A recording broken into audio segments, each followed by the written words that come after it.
SC Media, UG. Subscribe. Hi, Matilda. Hi. How are you? I'm good. Ombuza konyo. Erayo mpola. Bimanyi bituuba, but at the end of that day, Mukama yatukwata ne tuweronda bwe. Oh.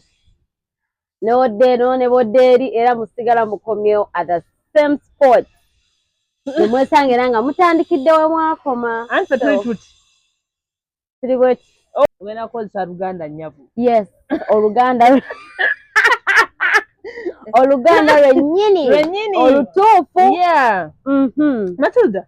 Yep. Mukulekeyo mu nsonga za amanyi twagala okwogera ku nsonga za Hajji. Netugamba bintu bya Hajji bino twagala byeteeka mu bijja tuleetera emiwunyo gya bwereere. Ne tugambye waayi binza kati bituuseeko tusobola binyumizaamu. Twayagala kwokya twakuba yangu yali twali tugenda kwokya. Ate ojikaba wabingamba ne ganze mwoyo wange ngamba ebintu bino mulimu bino. Yeah, so can be like I always try to talk about it from the time you told me do wabingamba ko nenga mpuyo mwoyo gunga kubanga Hajji titali kiria ndaba kibulamu kubanga nze kyasinga okunzijamu ogamba nti someone was raped nabana ye neevaayo. That was a number 100 flag. Hey, that's not possible. Ngome kisegezo omuntu omujjayo nabaana. Tetagisa kimanyi. Huku. N'okwata n'ogisikayo bwoti. Let me tell you, kati nina mukwano gwe nagamba. You know, it was really a big topic, so everyone was talking about it. And I talked to a friend of mine ngamba, ne Matilda. Nemwa mwana ewulidde Hajji tinga gamba omwana bamrepize n'avaayo n'abaana. Oyo nagana erinda katono ze jjajja yange yazaala alina emyaka 10. So meaning it is close to impossible. Of course someone can be raped and those wabawo ebizibu ebijja mutuukako ebibyo ennyo, but I don't think it's really practical okuba nti n'abaana ebeera esobola okuvaayo. Abasawo basobola tugaidinga ku ekyo tetujja kiremerako nnyo nenze in my opinion I don't think it's really possible. Right, tekijja. Yeah, kubanga huku huku yejjayo ekintu or if they've done it then that means that person didn't just go to rape, they went to rape and destroy and dismantle and sign off sanya. So what is the whole thing, Matilda? Because kati what is your say according to all the evidences ezibadde zituma tulabye juga gye byatandikira twali tugeya nno nga nga firimu ya nyuma naye nga kubadde nze okimanyi siba ali ku tiimu Hajji. Of course. But now ebintu bigenda bivaayo donze newe waki sinaba kuva mu Hajji nga nze personally ayina obujulizi ayina those phone recordings ayina all that stuff.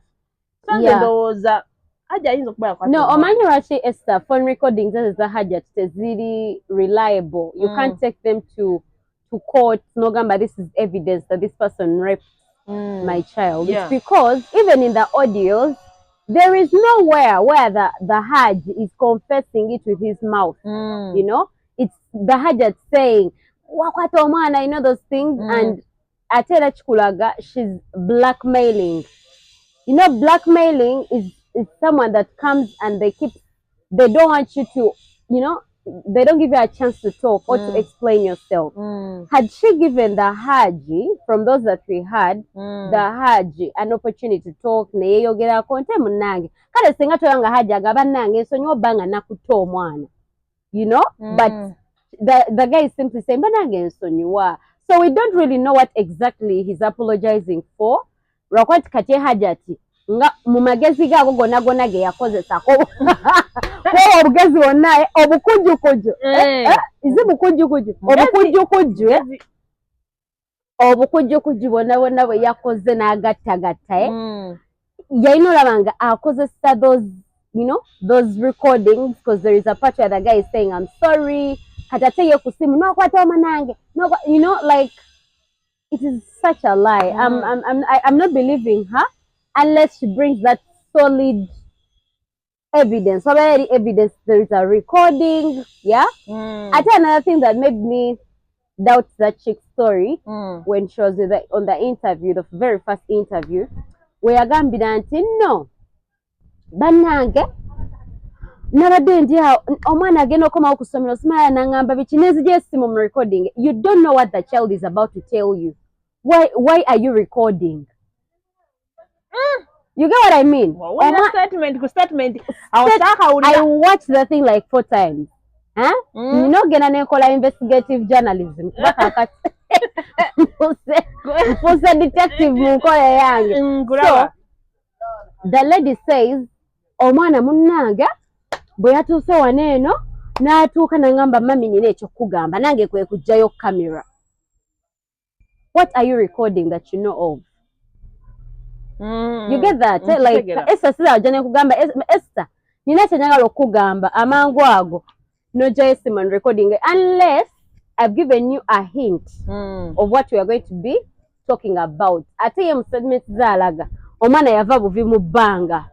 She just felt like talking to her about that issue. Namugamba, ye nagamba, oh, let me record. So recording. You cannot record someone unless it's intentional, unless you need that footage for something. For something. Yes, so that means the whole thing was staged.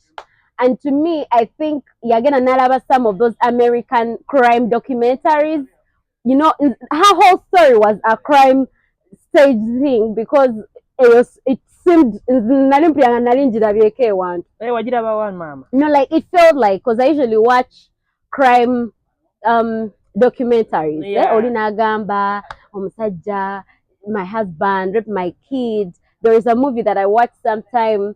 Omukazi yali agala ava ku bbaawe, omwana w'omulenzi n'awayirizamu, the father used to sodomize them.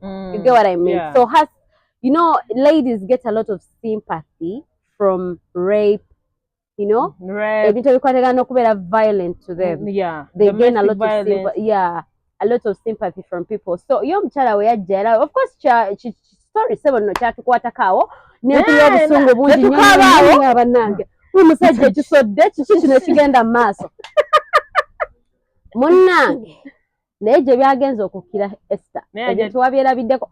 Twaswadde fefe naffe nze nagamba kiki kino naye tetwaswadde nnyo Esther twaswadde. Let me tell you. Twaswadde nnyo nga bali abaana abasala omugambo abaana abasala omugambo gwali out of influence.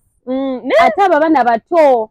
I'm telling you. Koinako kasijja bwogera mannya naye waliwo ababloga abalwanirira ensonga z'abakyala bonna bajjayo buli omu najjayo. Netandika n'okukyawa abasajja. Abasajja saa bakyawa. Of course wabeerawo abayikoze ebyekisiru tubakwata ne tubakangavvula. Naye nze bo nga abaami abo tebavaako n'ekikwatagana n'emisango gyabwe mala giwuliriza nnyo okumakinga sure nti ddala bambi gumusi naga kyannuma nnyo nenga ne bane abaami bempolerezanga abaami mukoze mutya banange kimu boyirawo omubiri ne mbayirawo omubiri naye era ku nsonga era Hajji amalamu amaanyi. Hajji bakuwayiriza ebisanga ebinene weebiti anywejjaga akyayita omukazi bebi era banange tewawulira bintu ebyo the way he was so calm. Munange jangu ntaase munange abaana nze sibeerangako mukomera ng'omusajja bakukyankalanyiza ngo toli wekka ng'oli wekka ng'obeera bwoti. Abaana batandise okumwesunga bagamba Hajji wakomawo weebali tebalina gye bagenda kutwala Hajji kuba ye Hajji byonna bye yakola yamuliisa omudagala gwe gwonna ne gunoga. Lwaki ogaa nti yamuliisa omudagala? That man is not normal. Gwe mulaba nga ali normal. Out of all the things that have been going on, out of all the warnings, you know, usually Esther people babeerawo ne batuwarninga. Nibagane Esther omwana Matildah ng'omwetaddeko nnyo. Tayogera mwana n'ogamaze godi mwagala nze tamanje tuvudde naye nga bagamba omuntu gw'ogamba gw'owaana gw'ovudde naye ewala tulaba si muntu mangu nnyo nga bw'okola ki nga bw'olowooza. Naye kyonna kye kiri tubasabira, we hope it doesn't really end up bad because if a woman, one thing I actually felt bad for it, olaba abakazi bonna abaali bagamba Hajji tawayiriza bonna kisiya kasiba kyali ebyaddala Ome Esther fa bakyala tulimba nnyo. And when a woman lies, Katole yagamba, Hajji tavuddeyo n'ayogera. As though to her Esther, when a woman lies, she will never surrender agambe kale mbadde nimba. Hey. She would rather hire people to prove that her claim is true. Matildah, nze ndowooza ebintu bino sinnakakasa. Sinnakakasa. Sinnakakasa. Esther oyo omukyala alimba. Mpayo ensonga endala lwaki olowooza nti omukyala oyo alimba? Oyo omukyala akubye lwaki alimba? Paati eyo we bamubuuliza taata w'omwana omulala. Omukyala mugezi nnyo. Oba omubuuza taata w'omwana oyo omukulu omulaba. Yagamba. Singa yali talimba. In fact, teweetaaga nagenda wannakiwala okuyitisa taata w'omwana. Oba wamuyite dda. Oba wamugyeyo dda muba wali katebe nga mutudde ng'abazadde. Bannange omwana kyekyo kye yatukoze. Omusajja mubi nnyo Hajji tunagamba va ku basajja wabaza. Laba kye bakoze omwana wange. Ofula kyagamba. Omusajja aba naye mukambwe. Muba naye katebe muwaba babiri. If anything happened to me, my mother can't solve it alone. Okitegeera aba yayise dda dadi wange yonna gy'ali. Saba osooka ojja ekintu kiri wano kiri ku mwana waffe ffe tugenda kukola tutya. Ennyonyi aba yagirinnye dda aba mu Uganda. Kweyo eddakiika. Okitegeera but if something as terrible as that is happening to your child, why can't their father come to their defense? Obyagamba asima banjira amata enkovu ziriwa. Bw'abako kyoba n'enkovu. Abantu be batulugunyiza ebyaddala gamaze Esther omusajja yankuba sooka otunuleko wano. Yabajaga yamwira ki? Mata. N'amukuba oli omwana bamusalamu busazi maama. Of course gye bali be bakuba ebyaddala. Matildah ng'okubye nnyo omukazi munno. I'm using her own words. Nze sina kyenjogedde kyange. Oba kiraba ekazi mmwe tukube banjira amata tulage ku nkovu ja kuyira ku lubuto olw'ennyini olw'omwana mu mugongo. Nti ku mugongo sooka otunuleko wano Ruthi. Nga Ruthi wakitangaaza nga tutunuzaawo naye teyabireeta. Oba kiraba mukazi munnange. So ebyo byonna like webitunulira ng'obigattagatta olaba ddala nga she cooked the dumbest story. Emboozi etaali yate nga enyiza na bunyiza. Like of course at first she caught us. But then later on, she made her story die out, and for that she doesn't win an Oscar. An Oscar award. For that she doesn't win an Oscar award. No, like Esther, you cannot tell me something can happen to you. Ne whatever ya de mama wo. No. Omayo kugamba basunga mother nti atuvumaganyiza nnyo abasajja be batukuliza abaana. Omukazi yagenza yagamba nti abasajja bakola statement nti simanyi nve ku basingo mother. Single mother nafuna ku musajja ku mulembe guno kati. Yeah, single mother agenda funa omusajja naye agenda funa omusajja nga ajja yeekengera. Agenda funa omusajja nga tayagala mmanya nnyo bifa ku mwana we. Okitegeera agenda funa omusajja nga amugamba nze njagala gwe omwana mutwale ewa taata we tebagenda kumpayiriza misango or the world can look at me naddala wa single mothers abaana abawala oliaga tewulira kye musajja Hajji kye yakola obukati nawe ekyokoze kyo omusajja bw'atabukira omwana. You get what I mean? So bagenda bakikola like atojja n'akuwasa but not out of tebakyajja lulinga we bazenga Matildah nkwagala nnyo n'akaana kako nkwagala nnyo kaleete tubeere ffena abajaga the single mother bagenda lemeseza ddala omukyala kye yakoze agenda leetera ddala single mother obutalaba ku bya bugagga bya musajja anti abasajja bajja kugamba ba single mother bwakusanga n'ebibyo atandika bikubira pulaani na ddiiru bikulemesa kusibisa oba kitegeera. So single mother ye waali nina omuntu gwenabadde nyumya naye okwenyweza of recent ne kati by the way kale nga tugenze katono tuvudde katono nnyo ku mboozi ya single ya Hajji naye nga mbasabu kati abantu bakikolera ddala omuntu n'akusibisa nagala ono sijja mutta kankusibise onaabira mukomera emyaka 2 nakuteekako omusango nimo okusiba n'ogenda munda jjukira kati amateeka ga Uganda teba following up oli wewo ne gwe bangambye oba omusajja gwe bangambye nti baali bagabya bugagga bye. Omanyi kye bakola? Bamutwala ebutabika ne bagamba oyo mulalu. Gale eby'omugagga bye ne babitwala kati n'atali mulalu jjukira bw'obeera mu balalu yalalukira ddala. No ate oluusi n'obutaba nti no banamulalu bayinza okukuba amadagala agakugwisa obugwisa eddalu. But these things really happen in Uganda. Yeah, they really do. Abantu babeerayo eyo nze kyo abasajja mbeera mbagamba nga mbeegayirira bannange mutwagale nnyo naye temwemalaamu magezi yugete. Nze owange njagala nnyo. Nze owange njagala owange mwagala. Mr. Man mwa. Waliwo omanyi Esther ennaku zino omukwano gwe guno. Nze kakati nze bwengusanga mma njagala ne nguyita eno bbali bwe bati paka wenguyitako ne neeyongereyo nga tegunkonyeko. Naye waliyo omuntu yazze yakutte eno nviiri mabega bwati ansikambula busikambuzi kunsuula mu kibaketi. Mpulira ntidde naye nja kukabuuka. Akwagala bitya? Like it's of course naye oba owulirango nga kineno kyo nga kyanjawulo omukko omuntu agowingewa. Okitegeera ekintu ekyo? Kaakati kyobulanga bw'owulira abakyala nga bahajja taabo nga batulemesa abasajja abasuffu ngaabo. Nga kiba kya ttabbu nnyo. Naye esa nga tuzeeyo ku hajjati oyo. Something has to be done. Ate kyobalabanga okumayo emitwe tebiri authentic. Baabijje mangu mu mawulire.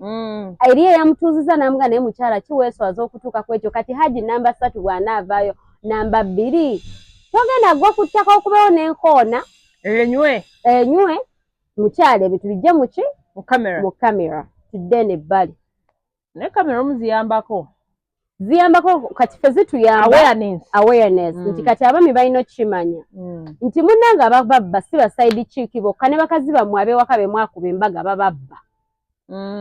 Eyo ebbala it was also a lesson. Eri abamu babeera ne bagamba wafuna omukazi omulala azze kubba bya bugagga bwaffe azze tubba. Munnange mukyala wo oyo omulungi ennyo gw'oyagala ennyo n'ekitiibwa kye akwata n'akubba n'akusalako ekisango ng'ekyo. Oyo no Hajja teyagambye step daughter oyinza n'akugamba muwala wo yennyini. Oba omufuna bulungi nnyo. So you should stop judging people relating to their current situations or the levels of life that they are in. Oyina okumanya nti ky'olina wano naawe kennyini nnyini akikola.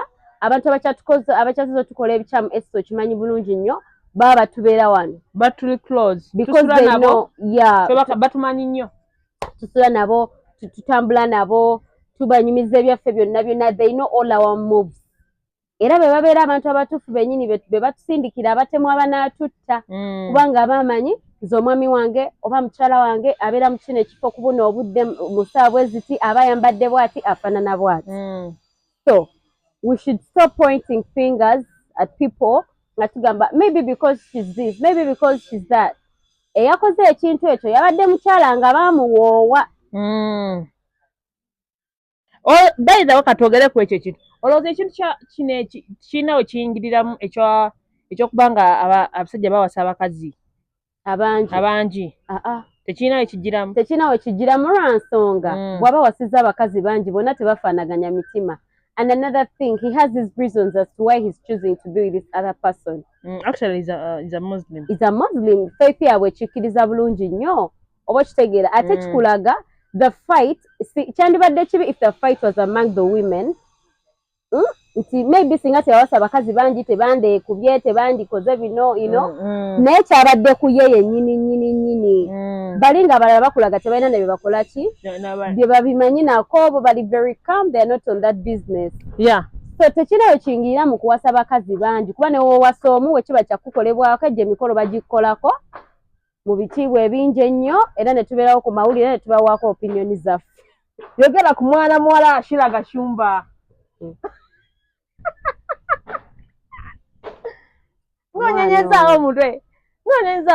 I want first to congratulate her. Much love for that girl. Much love for doing what she did. For those that she did with and with those that she did it with. ffe nga bamaati twabadde eno mu Kamooli nga tukirengera. I was really grateful for her, you get it? But I only wish she gave her party a whole different theme. Hey. Yeah. Tekyavuddeyo bulungi. Bagenda kuyimbiramu kali akayimba teweepima. No. I'm not copying on somebody, by the way. First of all, I cannot wake up in the morning and I can't wake up tomorrow morning and I can and compete with Sheila Gashumba. Yeah. You get what I mean? First of all, the kind of money she has, of course I can get it someday, but I can't wake up tomorrow and I have it. Okay? So I'm not competing. I'm not saying this out of feeling how. I don't know. Yeah. I don't think you know, I don't want to make it so complicated, but to me, as someone that knows how to party and knows how to PDD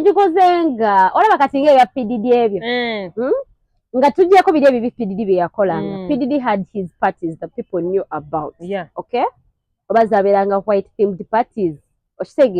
You can come up with a theme that's going to be for a very long time. Okay? It's not going to happen just once in a while. Me, I would have thought that because the party Najua a very nice name. The other party she used to host at Garden City. Over. Okay?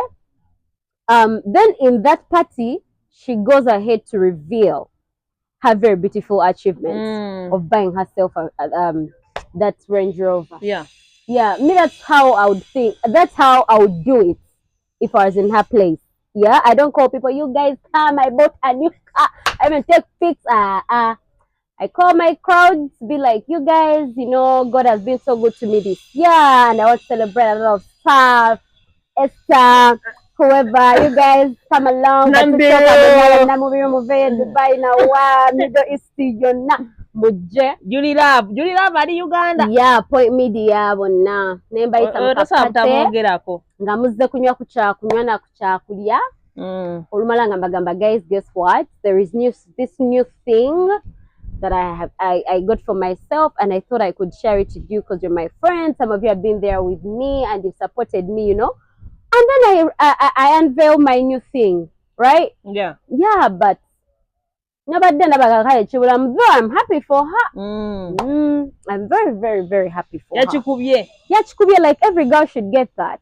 You know, to some point also when you look at the other side, I think why she had to celebrate that is because most of the girls in Kampala that get to have that kind of achievement, it's some guy that has done it for them, and the Range Rover is not even in your name. So obviously tomorrow the guy is going to check you and then tell you, give it back. Yeah, so she represented the girl child, the independent girl, the girl that works so hard, and the girl that takes care of herself. Yeah. So if you can buy something for yourself that is so expensive and beautiful, you are taking care of yourself. Yeah, so thank you so much. At least you're not like some lady that has gotten that 750 or 800 million. Nazuwa omusajja bazimbe kalina atera omusajja enkya n'akugoba ng'agamba kati sigwe omukyala gwe neetaaga njagala tosaanira kalina eno. Yeah, so let the men vibe you. Waliwo yamugambye ku Twitter ku X n'amugamba Mbuguni yaguze emmotoka naye bannayuganda balina efutwa. Mbuguni yaguze emmotoka nze nalina babba bange olega ebbaawe ng'alina wezityo 3 kati Sheila Gashumba ayina engeri yemuzemu yamugambye you were dating bali bakwebakako bwebase mukese zaali ayina engeri yekireeseemu awo. Let me tell you, she's like definitely right. I think as a girl for this generation and in this generation, a person that can come and I want to inspire, okay? I really think it's really outdated and very boring if a lady or a girl comes to brag about their husband's property, you know? It's really very boring and it's so fake. I mean, if we are bragging about things here, let's all look into our own achievements, you know, because you can be there bragging about your guy's the car your guy gave you, and several chicks have driven that same car. So it doesn't make sense to me. I wouldn't be very happy if my guy came and bought me a car and it's not in my names. Of course, I would be happy, like, oh, my baby, thank you, you know, you bought me this car and I can drive it from here to there. But I'm all worried that, oh my goodness, when they dump me, the car is going along with the relationship. Yeah, so I would be very pleased if men can start giving us those kinds of gifts in our names. Okay. And also my car logbook. Yeah. When you can keep it for yourself. You can, yeah, like I can keep it, like my closet or my safe is not so small for that thing you can fix under there. Yeah, kati ndabiraddala nga obanga nze kifo ky'okundeetera emmotoka n'agamuli. Ndeetera emmotoka ne logbook yako. Oh, yeah. Ngeri mannya gange amatuufu gonna aga. Asatu. Ne lunaku lwe banzaala. Okay. Akakase. Angambe, sweetie, that is yours. That is when I'm going to be like, oh, baby, thank you. But if I'm driving a car you gave me but it's in your names or any other person's names, I am simply like driving a hired car. Yeah, a hired car, but of course for free. Some service cent, I can drive it anytime and anywhere. You can put for me fuel, but it's not in my name, so it's not my car. You get? Yeah, so that's why we get to upload ladies like Sheila Gashumba. That you can get that money and invest it in yourself. Like, it's a good thing, it's a good feeling. Every girl would want that. Yeah. Every girl. But every girl would want that. Every girl would want to, you know, be in a place and they're celebrated for the great work they're doing for themselves. We don't care where you're getting the money, as long as you're getting the money and you're investing it in yourself. That is what matters to us right now. Okay? Yeah, kati watukira kumatale tegera jojja sene nga si watuufu. Olunaku luba lulala nga nabo tulufunira ebyalo. Naye kati tuli ku achievements, we are celebrating. Yeah, I think she did good for herself. But nze kunze okusinza mulaba ng'ogyeko ebya party gamba akola nnyo, she's a hard working woman. Newe biba bya party, newe oba weetunda Esther. Andi abantu abamu balowooza manye abantu abamu tebatulaba nga batukola baba tuli ku party. Bakira Gashumba tuminze ebbanga ne mulabiddeko kale nga nze ndaba akola nnyo. Yeah, she really works hard. She works hard. She's taken opportunity of the fact that she works hard with the fact that also her dad is a very known person. I mean, any smart person would have to take advantage of that opportunity. Okay. Yeah. So if my father is popular and I can do things, and then you go for it. Period. Me, I'm happy for her. Abatamwagaliza, that's their business. But bw'oba ng'oyagala okufuna olina okwagaliza n'okusabira abantu abafunye. Nogamba Mukama bannange nga nsanyukiddeko Esther oyo. Nange nsaba lumu kyalina nkifune n'okusingawo. And that's how God blesses us. Wow. Yeah, my mom told me that Katonda nga tannakuwa kikyo asooka n'asoma ebbaluwa eri ku mutima gwo kati. What made me laugh with that whole thing? The baluwa part. Because I assume the letter is so long, by the time God can have to read through it all. Nalabanga ebirimu ebigambo byonna oyagaliza banno obasabira oba oba supportinga. Tove eri ne weyita mukwano gwa muno nga mu business ye tomusupportinga kayadde 1000.